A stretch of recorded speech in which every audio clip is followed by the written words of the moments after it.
चलो next question. तो संयोजन ए एक संयोजन है, एनु अणुसूत्र C7H8 है, जेनी Cl2 साथे FeCl3 उद्दीपकनी हाजरीमां प्रक्रिया करो जे निपज बने छे ने ए निपजनुं बंधारण जणावो तथा नाम जणावो। तो Cl2 साथे FeCl3 उद्दीपकनी हाजरीमां એટલે इलेक्ट्रॉन अनुरागी विस्थापन प्रक्रिया छे। C7H8 એટલે विचारो आवुं थई जाय छे। CH3 એટલે જુઓ તો C6H5 એના ઉપર CH3 6 ને 1 7 5 ને 3 8 એટલે C7H8 અને Cl2 સાથે FeCl3 ઉદ્દીપકની હાજરીમાં પ્રક્રિયા કરવામાં આવે તો FeCl3 એ લुईस એસિડ તરીકે વર્તે છે। એ Cl2 માંથી ઇલેક્ટ્રોન અનુરાગી આયન Cl+ બનાવે, બાકી રહે Cl-। આ Cl+ ઇલેક્ટ્રોન અનુરાગી આયન ઉત્પન્ન થાય છે, CH3 તરફ જાય। CH3 એ ઓર્થો પેરા નિર્દેશક હોવાથી દાખલ થતા Cl સમૂહને એકવાર ઓર્થો સ્થાન પર મોકલે અને એકવાર પેરા સ્થાન પર। એટલે મને બે નિપજોનું મિશ્રણ મળે છે। એક મળે છે ઓર્થો ક્લોરોટોલ્યુઇન અને બીજું મળે છે પેરા ક્લોરોટોલ્યુઇન।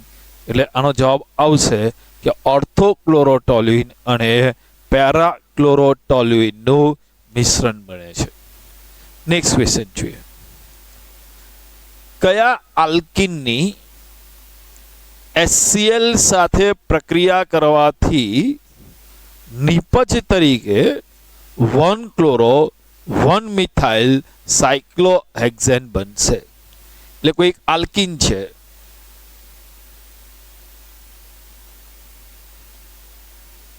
કયા આલ્કીનની HCl से તમે પ્રક્રિયા કરો તો 1-ક્લોરો 1-મિથાઇલ સાયક્લોહેક્સેન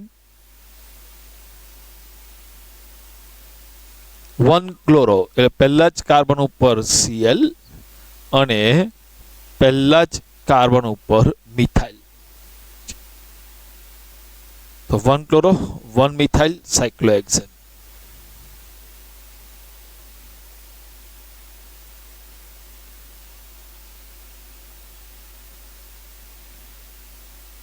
चलो आल्कीन HCl साथेनी प्रक्रिया ए कई प्रक्रिया है? युगशील प्रक्रिया।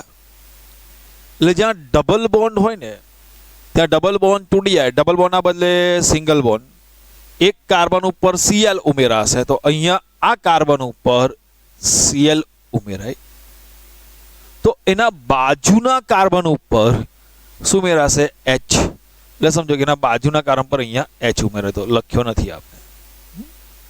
તો આમાં શું હશે? આ આલ્કીનમાં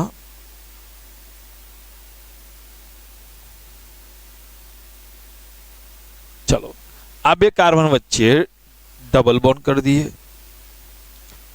अने ओके। तो आनी प्रक्रिया करवामां आवे तो शुं थशे? जो कार्बन कार्बन वच्चे डबल बॉन्ड तूटी जाए, डबल बॉन्ड ना बदले सिंगल बॉन्ड, डबल बॉन्ड तूटी गयो, डबल बॉन्ड ना बदले सिंगल बॉन्ड। एक कार्बन ऊपर Cl जशे और एक कार्बन ऊपर H। तो आ निपज बने तो आपनो जवाब आवशे आवयो। तो आ कोण छे? 1-मिथाइल साइक्लोहेक्सेन।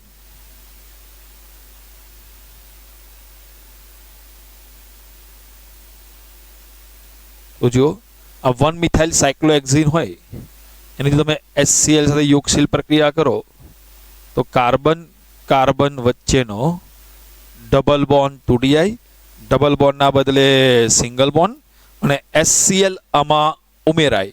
तो केवी रीते HCl उमेराशे? एक कार्बन ऊपर Cl અને એક કાર્બન ઉપર H।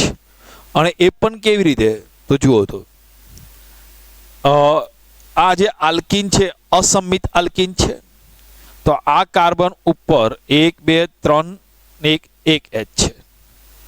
જ્યારે આ કાર્બન ઉપર 1 2 3 ને 4 એક પણ H નથી, એટલે Cl માઇનસ ઓછા હાઇડ્રોજન ધરાવતા કાર્બન સાથે જોડાય એટલે અહીંયા Cl જોડાશે અને અહીંયા H. તો આની પ્રક્રિયા કરવાથી HCl પ્રક્રિયાથી 1 ક્લોરો 1 મિથાઇલ સાયક્લોહેક્સેન બને છે. તો આપણો પ્રશ્ન જ એવો પૂછ્યો છે, કયા આલ્કીનની HCl સાથે પ્રક્રિયા કરવાથી 1 ક્લોરો 1 મિથાઇલ સાયક્લોહેક્સેન? તો જવાબ આવશે 1 મિથાઇલ સાયક્લોહેક્સેન. નેક્સ્ટ ક્વેશ્ચન જોઈએ.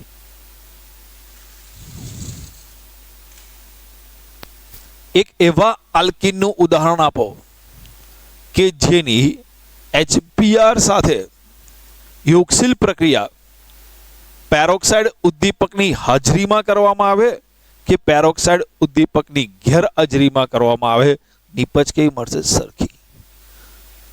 માર્કોનિકોવના નિયમ અથવા પ્રતિ માર્કોનિકોવના નિયમનો ઉપયોગ ક્યારે થાય? જ્યારે એટલે ફરક ક્યારે પડે નથી, નિપજ ક્યારે અલગ મળે? જ્યારે અસંમિત આલ્કીન. બધું સંમિત આલ્કીન હોય તો જો એની HBr સાથે પ્રક્રિયા તમે કરો તો ડબલ બોન્ડ તૂટી જાય. ડબલ બોન્ડ ના બદલે સિંગલ બોન્ડ. એક કાર્બન પર H, કોઈ પણ કાર્બન ઉપર એક H ઉમેરો કે કોઈ પણ કાર્બન ઉપર Br ઉમેરો, નિપજ હંમેશા 1 બ્રોમો ઇથેન જ મળશે. તો આ એક એવો આલ્કીન છે જેની HBr સાથે પ્રક્રિયા તમે પેરોક્સાઇડ ઉદ્દીપકની હાજરીમાં કરો કે પેરોક્સાઇડ ઉદ્દીપકની ગેરહાજરીમાં કરો, મતલબ માર્કોનિકોવના નિયમનો ઉપયોગ કરો કે પ્રતિ માર્કોનિકોવના નિયમનો ઉપયોગ કરો, નિપજ હંમેશા આ જ બનશે, સરખી. તો ઉદાહરણ રાખજો, ઇથિન, સંમિત્ય ઇથિન નું તમે HBr થી પ્રક્રિયા કરશો તો જવાબ હંમેશા એક જ મળશે. નેક્સ્ટ ક્વેશ્ચન જોઈએ કે નીચે આપેલ પ્રક્રિયાથી મળતી મુખ્ય મોનોહેલેવ નિપજનું બંધારણ લખો. હવે સમજો, આની પ્રક્રિયા PCl5 સાથે કરવામાં આવે તો જો આની પ્રક્રિયા PCl5 સાથે કરવામાં તો OH ના બદલે કોણ આવશે? Cl. બાકીનું બધું બેઠું ને બેઠું. એટલે આ જે નિપજ છે CH2OH, એ OH ના બદલે કોણ આવી ગયો? Cl. હવે જો આનો એક O અને આનો એક H અને આનો એક Cl ભેગો થઈને શું બનાવશે? HCl. બાકી કોણ રહ્યું? એક ફોસ્ફરસ, એક ઓક્સિજન અને 3 Cl. તો એનો જવાબ આવશે. બીજી પ્રક્રિયા છે CH ડબલ બોન્ડ CH2 ની HBr સાથે પ્રક્રિયા. આ HBr સાથે પ્રક્રિયા તો જોઈ લો કે પેરોક્સાઇડ ઉદ્દીપકની હાજરીમાં છે કે પેરોક્સાઇડ ઉદ્દીપકની ગેરહાજરીમાં છે. જો પેરોક્સાઇડ ઉદ્દીપકની હાજરીમાં હોય ને તો પ્રતિ માર્કોનિકોવ, અને પેરોક્સાઇડ ઉદ્દીપક ના હોય તો આપણે લખવાનું છે માર્કોનિકોવના નિયમ અનુસાર યોગશીલ પ્રક્રિયા થશે. હવે આ પ્રક્રિયા કરો, જો CH2CH ડબલ બોન્ડ તૂટી જાય, ડબલ બોન્ડ ના બદલે સિંગલ બોન્ડ, અને આમાં HBr ઉમેરાશે. હવે આમાં HBr ઉમેરાય તો કઈ રીતે ઉમેરાય? તો કે માર્કોનિકોવના નિયમ અનુસાર Br એ ક્યાં ઉમેરાય? ઓછા હાઇડ્રોજન ધરાવતા કાર્બન સાથે. તો અહીંયા ઉમેરાઈ જશે Br અને એના બાજુના કાર્બન ઉપર શું ઉમેરાશે? H. તો મુખ્ય નિપજ બનશે. નેક્સ્ટ ક્વેશ્ચન જોઈએ.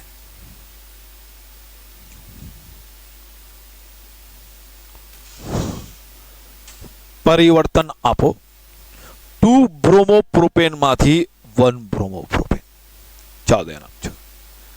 જ્યારે તમને 2 બ્રોમોપ્રોપેન માંથી 1 બ્રોમોપ્રોપેન પૂછાય કે 1 બ્રોમોપ્રોપેન માંથી 2 બ્રોમોપ્રોપેન પૂછાય, એટલે હેલોજનનું સ્થાન બદલવાનું હોય ત્યારે યાદ રાખજો, યોગશીલ પ્રક્રિયા અને બીટા વિલોપન પ્રક્રિયા બંનેનું કોમ્બિનેશન કરવાનું. ચાલો સમજો, 2 બ્રોમોપ્રોપેન છે એટલે 1 2 3 બીજા કાર્બન ઉપર Br, કાર્બનની સંયોજકતા પ્રમાણે હાઇડ્રોજન.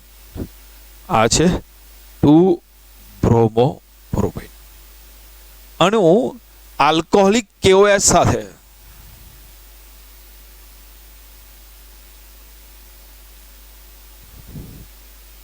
બીટા વિલોપન પ્રક્રિયા કરીએ. બીટા વિલોપન પ્રક્રિયા શું છે તો ધ્યાન આપજો. ક્રિયાશીલ સમૂહ જે કાર્બન સાથે જોડાય ને એને આલ્ફા કાર્બન કહેવાય અને એના પડોશી કાર્બનને બીટા કાર્બન કહેવાય. ક્રિયાશીલ સમૂહ જે કાર્બન સાથે જોડાયો છે એને શું કહીશું? આલ્ફા. એના પડોશીને બીટા. તો આલ્ફા કાર્બન ઉપરથી Br દૂર થશે અને બીટા કાર્બન ઉપરથી H દૂર થાય અને આલ્ફા અને બીટા વચ્ચે ડબલ બોન્ડ. તો જો નિપજ શું બનશે? આલ્ફા કાર્બન ઉપરથી હું આખું બધું લખી નાખું CH3 CH Br CH3. તો જો આલ્ફા કાર્બન પરથી કોણ દૂર થશે? Br દૂર થઈ ગયો. બીટા કાર્બન પરથી કોણ દૂર થશે? H. તો CH3 બદલે CH2 અને આલ્ફા બીટા વચ્ચે ડબલ બોન્ડ. બાકીનું બધું બેઠું ને બેઠું. આ શું બન્યું? આ પ્રોપીન. હવે મારે Br કયા કાર્બન પર લાવવાનો છે? પહેલા કાર્બન પર લાવવો છે. પહેલા એટલે વધારે હાઇડ્રોજન વાળા કાર્બન સાથે જુઓ આ ઓછા હાઇડ્રોજન વાળો કાર્બન છે, આ વધારે. તો પ્રતિ માર્કોનિકોવના નિયમનો ઉપયોગ કરવો પડશે મારે. તો પ્રતિ માર્કોનિકોવના નિયમનો ઉપયોગ કરવા માટે હું શું કરીશ? HBr ની પ્રક્રિયા પેરોક્સાઇડ ઉદ્દીપકની હાજરીમાં કરીશ. જો પેરોક્સાઇડ ઉદ્દીપકની હાજરીમાં પ્રક્રિયા થાય તો પ્રતિ માર્કોનિકોવ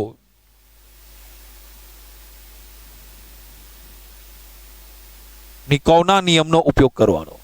તો જો CH3 CH double bond CH2. તો HBr ડબલ બોન્ડ તોડી ડબલ બોન્ડ ના બદલે સિંગલ બોન્ડ. પ્રતિ માર્કોનિકોનો નિયમ શું કે Br માઇનસ ક્યાં ઉમેરાશે?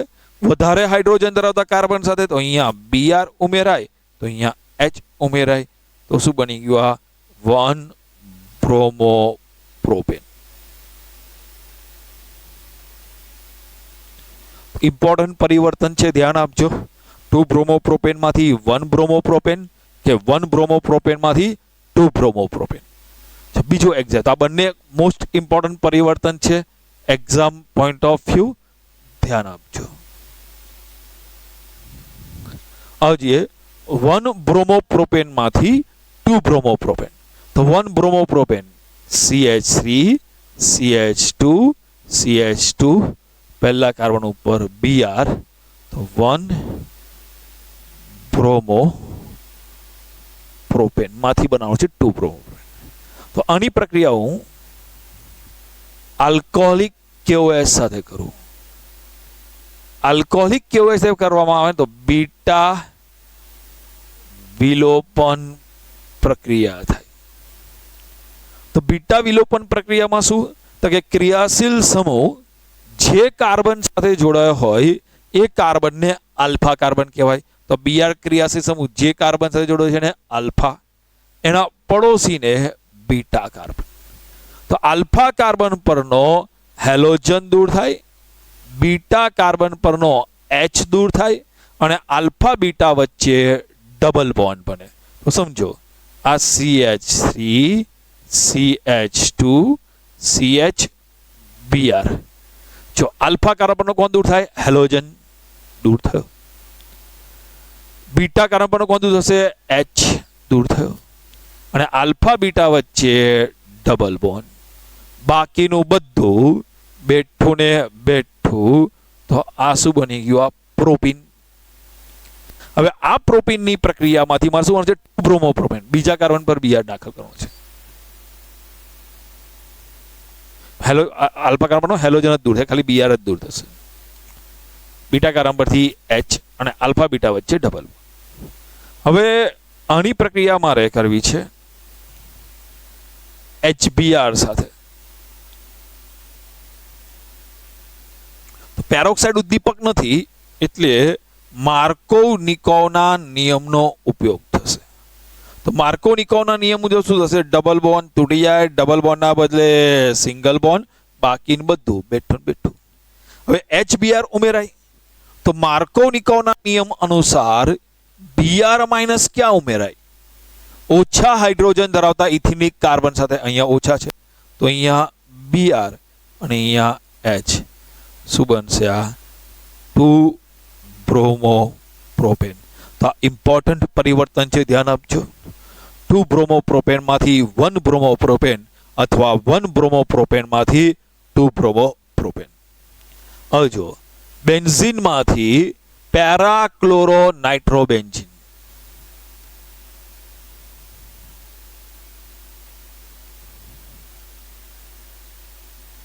બેન્ઝીનમાંથી શું બનાવવાનું છે?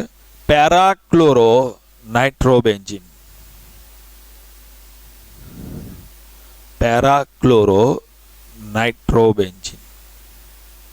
ઓકે, ચલો. તો પહેલા આપણે એ જોવાનું કે આમાંથી કયો સમૂહ પહેલા દાખલ કરું. તો સમજો, ધારો કે હું પહેલા NO2 સમૂહ દાખલ કરી દઉં તો NO2 સમૂહ એ કયો નિર્દેશક છે? મેટા. તો દાખલ થતા NO2 સમૂહ મેટા નિર્દેશક છે તો દાખલ થતા બીજા ક્રિયાશીલ સમૂહને એ કયા સ્થાને દાખલ કરે? મેટા સ્થાને. પણ મારે જવાબ કયા સ્થાને જોઈએ છે? પેરા સ્થાને. એટલે મારે NO2 પહેલા દાખલ કરવાનો નહીં. Cl સમૂહ કયો નિર્દેશક છે? ઓર્થોપેરા. એટલે જો પહેલા Cl સમૂહ દાખલ કરી દઉં તે દાખલ થતા બીજા ક્રિયાશીલ સમૂહ કયા સ્થાને દાખલ કરશે? ઓર્થો અને પેરા. અને મારે જવાબ કયામાં જોઈએ છે? પેરા ઉપર. તો મારે પહેલા Cl સમૂહ દાખલ કરવાનો. તો પહેલા Cl સમૂહ દાખલ કરવા માટે મારે ક્લોરિનેશન કરવાનું. હવે ક્લોરિનેશન કરવું હોય તો પ્રક્રિયક Cl2 ઉદ્દીપક FeCl3 ગરમ કરો. હવે કૂદતો આવશે Cl.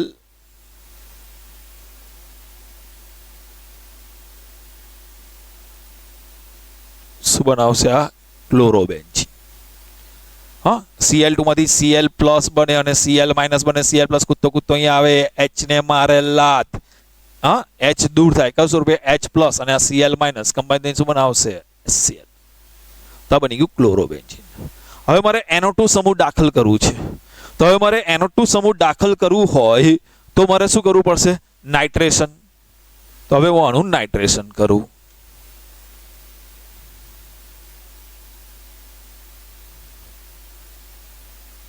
નાઇટ્રેશન કરવું હોય તો પ્રક્રિયક સાંદ્ર HNO3 ઉદ્દીપક સાંદ્ર H2SO4 ગરમ કરો.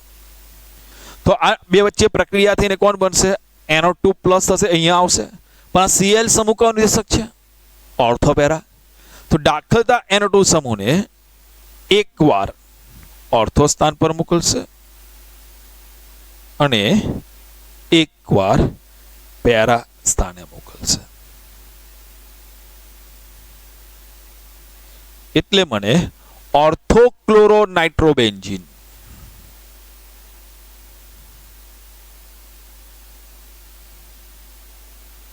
અને પેરાક્લોરો નાઇટ્રોબેન્ઝીન.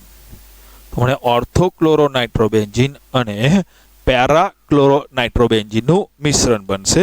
એટલે કે મારે જે નિપજ બનાવી છે એ પેરાક્લોરો નાઇટ્રોબેન્ઝીન બની જશે. આગળ જોઈએ. નીચેની પ્રક્રિયામાં મુખ્ય નિપજ જણાવો. તો આ પ્રક્રિયાની મુખ્ય નિપજ કઈ હશે? તો પહેલા તમને પ્રક્રિયા ઓળખતા આવડી જવું જોઈએ. તો સમજો, આ CH3 CH2 CH2 Cl ની NaI સાથે પ્રક્રિયા કરો, એસિટોન સાથેની પ્રક્રિયા.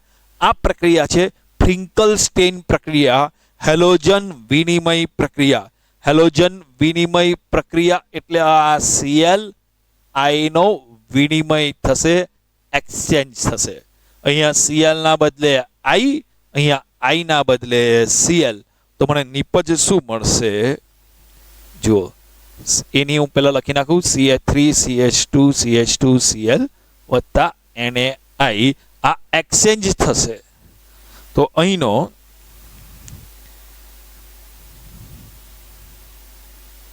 Cl ના બદલે શું આવશે? I. અને અહીંયા I ના બદલે શું આવશે? Cl. જોઈએ. આની પ્રક્રિયા થાયોનાઇલ ક્લોરાઇડ સાથે કરવામાં આવે તો OH ના બદલે Cl, તો મને નિપજે શું મળશે? CH3 CH2 CH2OH છે એ OH ના બદલે Cl વત્તા. જ્યારે પણ કોઈ કાર્બનિક પ્રક્રિયામાં સલ્ફર આવે ને તો સલ્ફર ડાયોક્સાઇડ દૂર થાય તો આ ઓક્સિજન SO સાથે જોડાઈ જશે અને બનાવે છે SO2. યાદ રાખજો, સલ્ફર ડાયોક્સાઇડ વાયુ સ્વરૂપે દૂર થાય છે અને બાકી રહેલો આનો H અને આનો Cl શું બનાવશે? HCl વાયુ દૂર થાય છે. આ પ્રક્રિયા દ્વારા હેલો આલ્કેન બનાવવા માટે શુદ્ધ હેલો આલ્કેન બનાવી શકાય છે. એટલે આ બાકી હેલો આલ્કેન બની જે બીજી બધી પ્રક્રિયાઓ છે એના કરતાં આ પ્રક્રિયાને પ્રાધાન્ય આપવામાં આવે છે. એનું કારણ છે કે આ પ્રક્રિયા દરમિયાન બનતો સલ્ફર ડાયોક્સાઇડ વાયુ અને HCl વાયુ છે એ દૂર થઈ જાય સરળતાથી, એટલે શુદ્ધ હેલો આલ્કેન બને છે. આની પ્રક્રિયા HBr છે. નેક્સ્ટ પોઈન્ટ, આની પ્રક્રિયા HBr એટલે આલ્કીનની HBr જે પ્રક્રિયા છે પણ કોની હાજરીમાં છે? પેરોક્સાઇડ ઉદ્દીપકની હાજરીમાં. તો જો પેલા ડબલ બોન્ડ તૂટી જાય, ડબલ બોન્ડ ને બદલે સિંગલ બોન્ડ, બાકીનું બધું બેઠું ને બેઠું. હવે આમાં HBr ઉમેરાય પેરોક્સાઇડ ઉદ્દીપકની હાજરીમાં, એટલે કયો નિયમ આવશે? પ્રતિ માર્કોનિકોવ. તો Br માઇનસ આ બેમાંથી ઓછા અહીંયા નહીં જોડાય તો અહીંયા જોડાશે, તો અહીંયા જોડાશે Br, તો અહીંયા જોડાશે H, તો 1 બ્રોમો બ્યુટેન બનશે.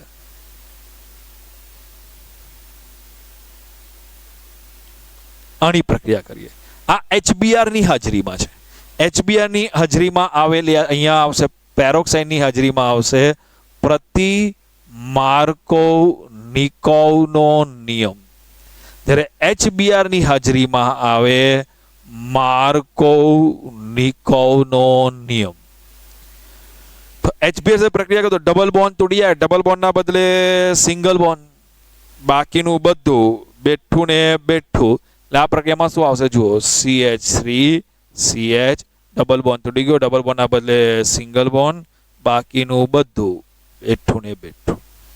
હવે આમાં HBr ઉમેરાય તો માર્કોનિકોવના નિયમ પ્રમાણે Br માઇનસ ક્યાં ઉમેરાશે? ઓછા હાઇડ્રોજન ધરાવતા કાર્બન.